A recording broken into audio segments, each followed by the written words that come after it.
Assalamualaikum warahmatullahi wabarakatuh. Nama saya Ainur Hidayah binti Muhammad Fuad. Saya merupakan pembentang terakhir untuk pembentangan pada hari ini. Sebentar tadi, sahabat saya telah menerangkan tentang konsep sosio-budaya dari segi bahasa dan juga struktur sosial. Kini tibalah giliran saya untuk menerangkan tentang implikasi kepelbagaian sosio-budaya terhadap pendidikan. Baiklah, terdapat dua implikasi sosio-budaya terhadap pendidikan. Yang pertama dari aspek bahasa dan yang kedua dari aspek struktur sosial. Selain itu, terdapat 5 implikasi terhadap pendidikan. Yang pertama, murid. Yang kedua, guru. Yang ketiga, sekolah.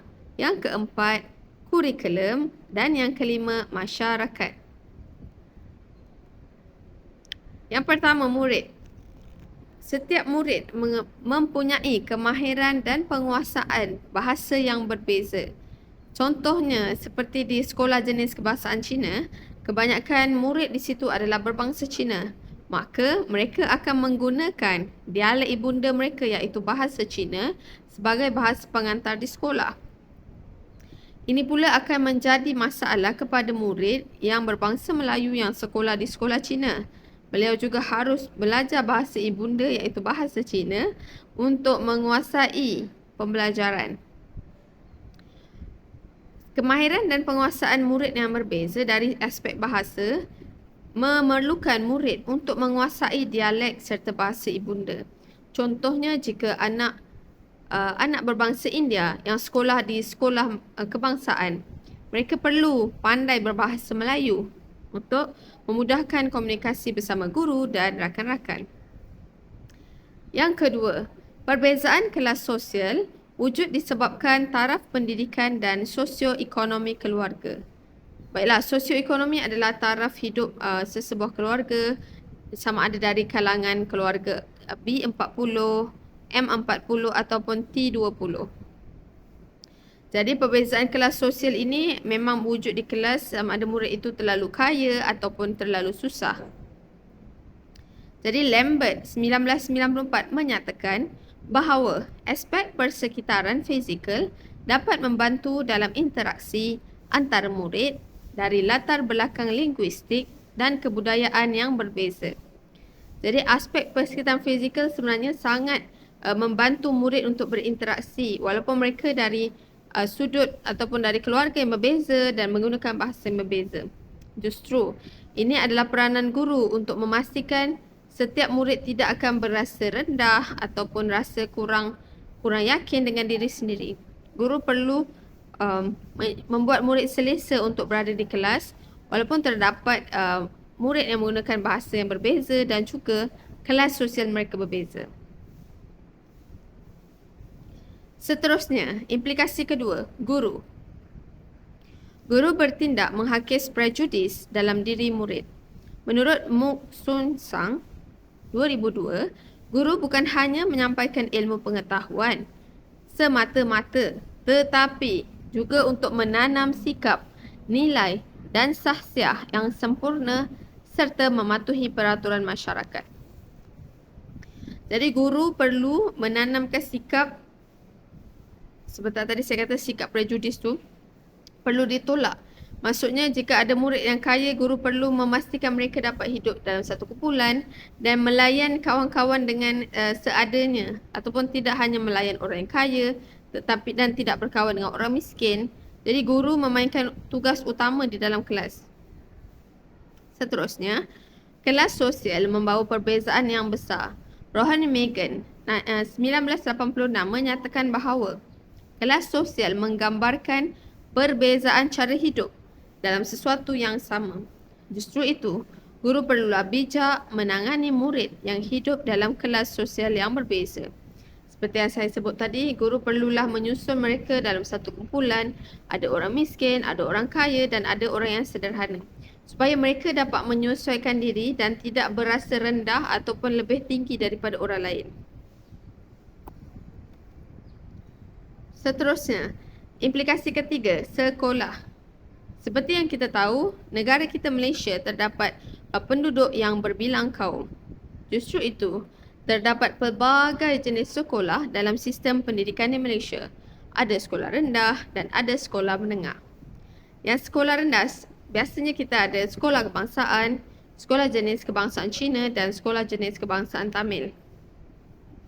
Manakala sekolah menengah pula, kita ada sekolah menengah kebangsaan SMK, sekolah menengah tinggi SMT, sekolah berasrama penuh SBP, sekolah wawasan, sekolah pendidikan khas, sekolah menengah kebangsaan agama dan juga sekolah premier. Ini tidak termasuk dengan sekolah swasta seperti sekolah tahfiz ataupun sekolah rendah Islam tahfiz dan sebagainya.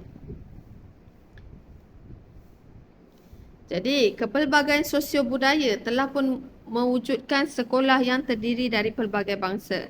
Walaupun pada asalnya contoh anak murid sekolah rendah mereka akan hanya masuk SJKC atau SJKT, tetapi bila di peringkat menengah mereka harus bercampur di sekolah menengah kebangsaan.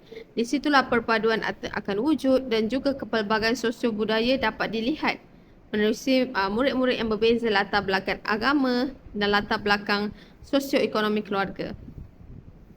KPM telah berusaha untuk mengatasi masalah kepelbagaian budaya melalui beberapa aktiviti di sekolah seperti REMO, Rancangan Integrasi Murid untuk Perpaduan.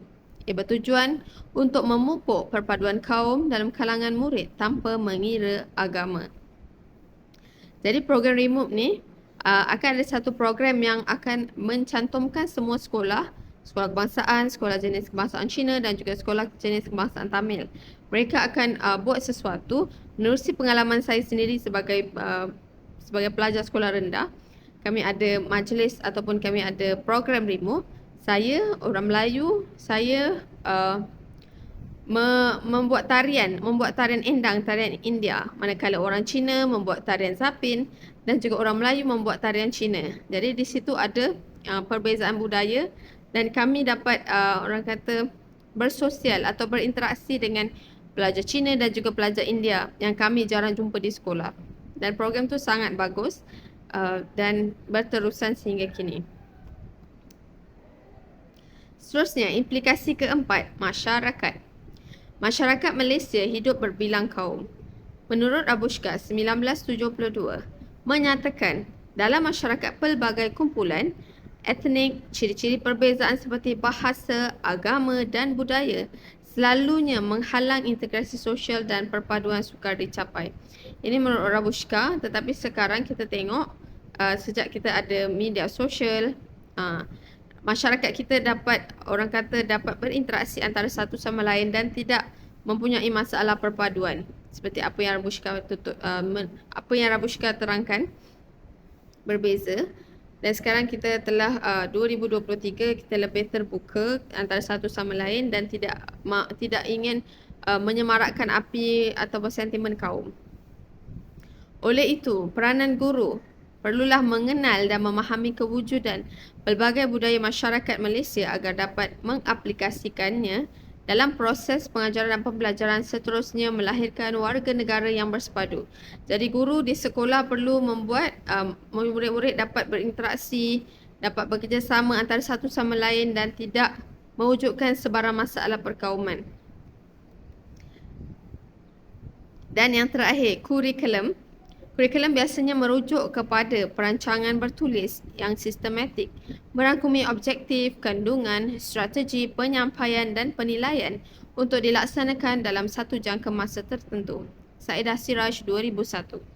KPM juga berusaha membentuk bangsa yang bersatu dan saling menerima perbezaan budaya antar kaum. Pelaksanaan aktiviti bahasa dalam kurikulum perlu dirancang dengan teliti dan melibatkan interaksi antara kelas sosial murid. Justru itu, kurikulum yang dibina perlulah mempunyai nilai-nilai murni untuk menyatupadukan masyarakat yang berbilang kaum di Malaysia. Selain itu, kita ada pendidikan sivik dan kewarganegaraan dan juga pendidikan moral yang sangat penting kepada murid-murid untuk memahami perbezaan budaya, kaum sendiri dan juga kaum yang lain. Ini adalah rujukan kami. Itu saja, sekian. Wabillahi taufiq wal hidayah. Wassalamualaikum warahmatullahi wabarakatuh.